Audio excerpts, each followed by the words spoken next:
If anybody, any artist, any musician who is playing any instrument, if he has mastery on that instrument, it doesn't mean that he is a good musician also.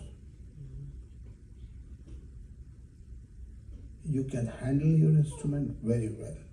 That's one thing. But at the same time, that is the requirement to produce good music.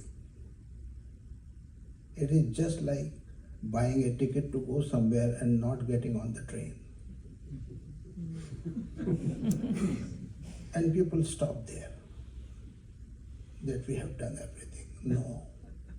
If you understand rag well, if you are very tuneful, if you are very good with the rhythm, if you have mastered your instrument, you understand everything, and there people stop. No.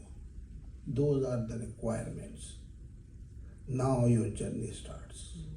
Now you can produce music.